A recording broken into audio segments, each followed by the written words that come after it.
पाकिस्तान तहरीक इंसाफ का अगर हकीकी असासा किसी सियासी लीडर को कहा जा सकता है तो वो है शिबली फराज के, जिन्होंने पाकिस्तान तहरीक इंसाफ की हुकूमत के दौरान इनके पास वफाकी वजारत भी थी और अब इन्होंने इमरान खान के लिए कुर्बानियां देने के बाद खुद को सामने लाने का फैसला किया और बड़ी ही यानी कि सेनेटर है पाकिस्तान तहरीक इंसाफ के, बड़ी जबरदस्त इन्होंने एक तकरीर कर दी है। सारी यानी कि जो भी कार्रवाई थी सारी इधर से उधर करके रख दी। और फिर दूसरी जानी अब ये देखिए कि आज ऐलान किया गया था कि पाकिस्तान तहरीक इंसाफ सड़कों पर निकलेगी, तो आप जिस शहर की भी वीडियो उठा लें, जिस शहर की भी तस्वीरें उठा लें, स्पेशली जो केपीके था, आप हैरान रह जाएंगे, परेशान रह जाएंगे कि ये क्या हो रहा है। यानी कि इतना कुछ होने के बावजूद भी लोगों का जज्बा नहीं रुक पाया है, लोगों की तो ख्वाहिशात थी वो नहीं रुक पाई हैं। लोग जिस तरह से बाहर आते हैं इमरान खान की कॉल के ऊपर, एक जेल के अंदर बैठे हुए बंदे की एक मैसेज के ऊपर, तो ये बड़ा हैरान कुन है। और लेकिन सबसे ज्यादा दिलचस्प चीज है जो आज के वीडियो के अंदर मैंने आपको बतानी है, वो शिबली फराज की जो तकरीर है उसकी जो पॉइंट्स थे, यकीन जानिए कि ऐसी तकरीरें करने की पाकिस्तान तहरीक इंसाफ को बड़ी जरूरत है। और ये पाकिस्तान तहरीक इंसाफ के जो बड़े अग्रेसिव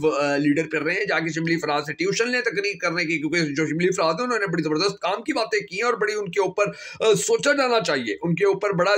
जो पाकिस्तान का मीडिया है उसका हक बनता है कि उन्होंने जो बातें की उसके ऊपर तो वो टीवी प्रोग्राम करें, उसके ऊपर तो वो डिस्कशन करें कि उन्होंने क्या क्या बातें करनी और किस तरह से उन्होंने बड़ी दिलेरी से जो आज सेनेट के अंदर खड़े होकर चीजें देखी बताई हैं, हैरान कुन है। और फिर आप ये भी देख लीजिए कि मैंने आपको कितनी ही वीडियोस के अंदर बताया था कि पाकिस्तान तहरीक इंसाफ के लिए अब जो हालात हैं वो ठीक होते चले जा रही हैं, जो वक्त है वो बेहतर होता चले जा रहे हैं। देखिए अब पाकिस्तान भर के अंदर लोग सड़कों पर निकले हैं, तो अभी तक की इत्तलात के मुताबिक ना ही किसी दफा 144 लगाई गई, ना ही किसी सूबे के अंदर किसी शहर के अंदर, ना ही अब तक किसी कारकुन के ऊपर दहशतगर्दी का मुकदमा दर्ज किया गया। जो कुछ अर्सा पहले तक आप देखें कि वो सड़कों पर निकलते थे एहतजाज करने, दहशतगर्दी के मुकदमे से इनसे बात ही नहीं होती थी, लेकिन अब ऐसा अभी तक कुछ खबरें सामने नहीं आई। तो ये जो चीजें हैं ये हम सबको नोटिस भी करनी होंगी, देखनी भी होंगी कि हालात जो है वो आस्ता आस्ता बेहतर आते चले जा रहे हैं। और फिर अब ये देखिए कि जो रोपोश रहनुमा थे बड़े बड़े, अब वो अपने मकामात पर वापस आ रहे हैं। सेनेटर जो शिबली फराज हैं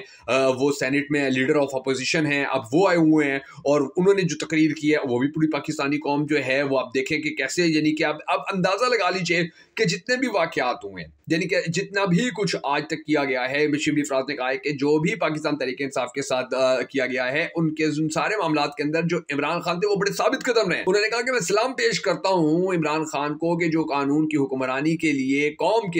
के रोशन मुस्तकबिल के लिए, पाकिस्तान की जमहूरियत के लिए, पाकिस्तान के आइन की बका के लिए, पाकिस्तान के लोगों के लिए, पाकिस्तान की अवाम, पाकिस्तान के बच्चों, खवातीन, बुजुर्गों के लिए इतनी कुर्बानी दे रहा है। उसकी फैमिली को इतना कुछ किया गया, उसके कारकुनान को इतना कुछ किया गया, उसकी अहलिया को इतना कुछ किया गया, उसके पार्टी के रहनुमाओं को, जो MNAs MPs रह गए थे, जो सब वजीर रह गए थे, उनके साथ इतना कुछ किया गया, मगर अभी भी वो इमरान खान खड़ा हुआ है, वो अभी भी डटा हुआ है, वो अभी भी हार नहीं मान रहा, वो अभी भी शिकस्त नहीं मान रहा, वो अभी भी प्रेशर में नहीं आ रहा, दबाव में नहीं आ रहा, किसी किस्म का समझौता नहीं कर रहा, कोई डील नहीं कर रहा है। तो मैं सलाम पेश करता हूं कि पाकिस्तान की जमहूरियत को बचाने के लिए जिस तरह से इमरान खान कुर्बानी दे रहा है और जिस तरह से इमरान खान खड़ा हुआ है, यानी कि शिबली फराज ने अपनी तकरीर जो है वो इस तरह से शुरू की, उन्होंने बताया कि क्या कुछ हो चुका है और क्या कुछ हो रहा है। फिर ये देख लीजिए कि 9 माह हो गए इमरान खान को जेल के अंदर और उसकी इस्तकामत के अंदर फिर कोई फर्क नहीं आ रहा किसी किस्म का, वो किसी किस्म की, यानी कि वो ना ही वो कोई लूज टॉक कर रहा है, ना ही उसकी बॉडी लैंग्वेज के अंदर यानी कि उसको कोई बीमारी लग रही है, ना ही वो ये कह रहा है कि जी मेरे प्लेटलेट्स कम हो गए हैं, ना वो ये कह रहा है कि मुझे शुगर या मेरी जो दिमाग की शरियानें हैं वो बंद हो गई हैं। वो बिल्कुल फ्रेश है, वहाँ पर वो सियासी कैदियों की, यानी कि जैसे सियासी कैदी होते हैं उसी तरह रह रहा है, अपने जो वकला हैं उनसे मिल रहा है, मुलाकातें कर रहा है, मीडिया को बयानात दे रहा है, पूरी दुनिया के बड़े बड़े मीडिया हाउसेस को इन टच कर रहा है, खत लिख रहा है। जैसे आप देखिए कि जिस तरह से वो मामला सामने आया था कि जब उसने खत लिखा था और इकोनॉमिस्ट ने तबाही फेर के रख दी थी, यानी कि 1 महीने के अंदर उनकी जो जितनी उन्होंने इमरान खान के ऊपर आर्टिकल लिखे, पाकिस्तान तो क्या पूरी दुनिया के सियासी लीडरों को उठा लीजिए, किसी की बारे में भी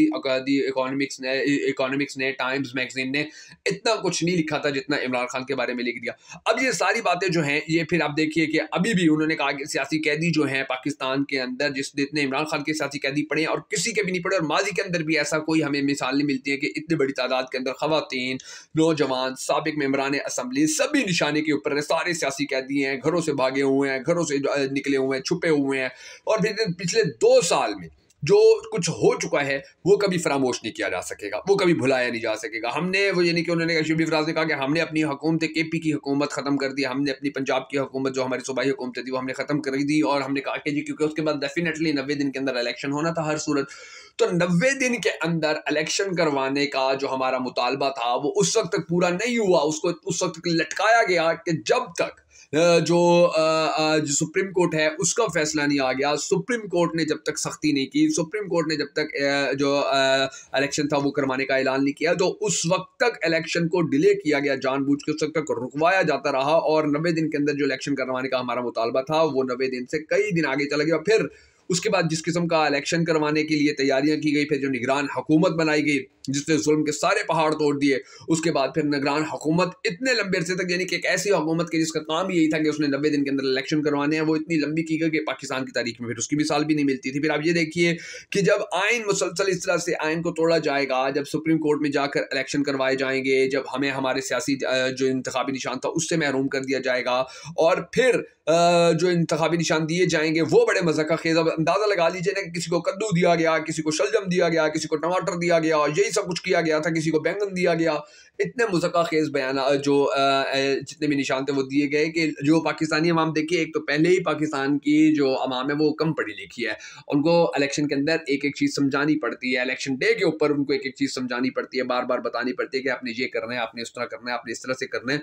तो उनको कन्फ्यूजिंग जो इंतखाबी निशान थे वो अलॉट किए गए, और उसके बाद फिर जो क्रैकडाउन चलता रहा, जो कारकुनान जो थे वो जो अगर कहीं तकरीर करने की कोशिश करते थे, जलसा करने की कोशिश करते थे, रैली निकालने की कोशिश करते थे, कहीं पर इकट्ठे होने की कोशिश करते थे, तो ये पूरी दुनिया देख रही है, पूरी दुनिया ने देखा कि हमारी जो निगरान हुकूमत थी उसने बड़ा सख्ती से उनको कुचलने की कोशिश की, जैसे ये कोई यानी कि दुश्मन हो, ये कोई अपने पाकिस्तान अपने शहरी ना हो, मुल्क के शहरी ना हो, या किसी दूसरे मुल्क के शहरी हो जो पाकिस्तान में इंतशार फैला रहे हैं। तो ये सब कुछ होता रहा, ये सब कुछ किया जाता रहा, लेकिन फिर रिजल्ट क्या निकला कि इन सब के बाद भी पाकिस्तान के अवाम ने बड़ी तादाद के अंदर इमरान खान को सपोर्ट किया, इमरान खान को वोट किया, इमरान खान के साथ खड़ी हुई, इमरान खान को उन्होंने यानी कि अपना लीडर मुंतखब किया, और उस चीज़ को रोकने के लिए कौम की इस आवाज़ को, कौम ने जो अपना जमहूरी हक इस्तेमाल किया था, इस हक को लूटने के लिए, इस हक को तब्दील करने के लिए, इस हक को अपने शिकंजे में लेने के लिए क्या किया गया कि 1 महीने तक धांधली का जो प्रोसेस था वो किया गया। 1 महीना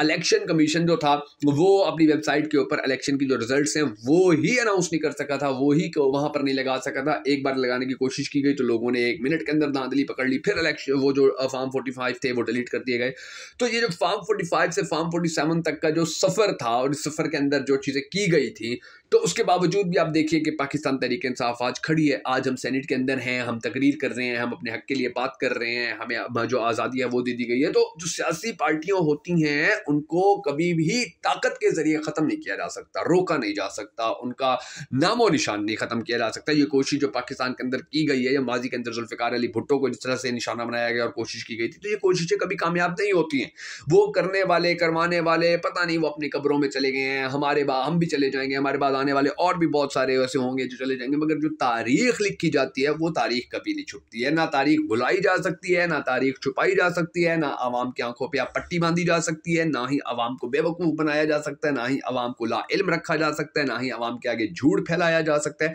आज कुछ भी ऐसा मुमकिन नहीं है कि जो पिछले 20-30 साल के अंदर मुमकिन था कि जैसे भी चलाते रहो, जो भी ऐलान करवा दो, जो भी अनाउंसमेंट करवा दो, जो भी पाकिस्तानी अवाम के जहनों में डाल दो, अब वो चीज़ नहीं है। पाकिस्तानी अवाम, पाकिस्तान का बच्चा नौजवान हर चीज़ अपने मोबाइल के अंदर देख रहा होता है, अपनी आंखों से देख रहा होता है कि क्या कुछ हो रहा है। तो ये जो सारी चीज़ें थी, इनके बाद जो रिजल्ट था, फिर वो रिजल्ट जिस किस्म का आया और उस रिजल्ट को जिस तरह से तब्दील किया गया, तो ये एक ऐसी तारीख है पाकिस्तान की कि जिसको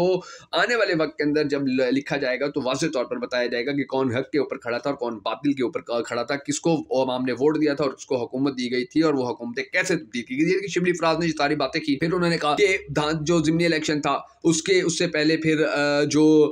हमारी मखसूस नशिस्तें थी वो भी हमसे छीन ली गई, वो भी हमें नहीं दी गई। उसके बाद फिर ज़िमनी इलेक्शन अब आया, ज़िमनी इलेक्शन के अंदर भी जिस तरह से धांधली की गई, जिस तरह से 2 नंबरी की गई है, वो भी पूरी दुनिया ने देखा, पूरी पाकिस्तानी अवाम ने देख लिया कि क्या कुछ होता रहा है। फिर केपी के सेनेटर्स जो हैं वो हमारे हाउस के अंदर मौजूद नहीं है, और ये हाउस उनके बगैर मुकम्मल नहीं है, और ये सब कुछ कानून के खिलाफ है। यानी कि आप ये देख लीजिए कि आज केपी के जो सेनेटर्स थे वो यहाँ पर आ ही नहीं सके हैं, वो यहाँ पर हाजिर ही नहीं थे, वो उनके अपने जो मसाइल थे, उनके अपने जो प्रॉब्लम्स थे वो उनको बताने का मौका नहीं दिया गया। तो ये जब आप एक पूरे सूबे के सेनेटर्स को जो जिनको आवाम ने सिलेक्ट किया, जब आप उसको उनको इस तरह से अलग करेंगे, जब आप उनको इस तरह से तोड़ने की कोशिश करेंगे, जब आप उनको इस तरह से जुदा करने की कोशिश करेंगे, तो ये मामला कौन कहेगा कि ये मामला आप ठीक करने की कोशिश करें? मामला तो मजीद खराब करने की कोशिश आप कर रहे हैं। और फिर अगर ये सारा ऐसे ही चलता रहेगा तो फिर जिसकी लाठी उसकी भैंस वाला चलता रहेगा, तो ये माशरा नहीं चल सकेगा। ये फिर माशरा बड़ा, यानी कि इस माशरे के अंदर बड़ी बेचैनी आ जाएगी। अदालतों से हमें इंसाफ नहीं मिला, अब अदालतों के ऊपर से पाकिस्तानी अवाम का ट्रस्ट आस्ता आस्ता खत्म होते जा रहा है। तो ये सारी बातें जो हैं, ये पाकिस्तानी अवाम के लिए हम सबको मिलकर सोचनी होगी कि हम सब सेनेट के अंदर हैं, हमें अवाम ने मुंतखब किया है। तो ये सारी चीज़ें जो हैं बड़ी ज़बरदस्त किस्म की उन्होंने शिबली फराज ने की, और उन्होंने बताया कि पाकिस्तान के हालात किस तरह के चल रहे हैं। बहरहाल हम सबको दुआ करने के लिए तबारक व तआला पाकिस्तान के हालात के ऊपर रहम फरमाए और पाकिस्तान के हालात को बेहतर करें। अगर आप भी इस दुआ में शामिल होना चाहें तो कमेंट सेक्शन में आमीन लिख के हमारे वीडियो को लाइक ज़रूर कीजिएगा।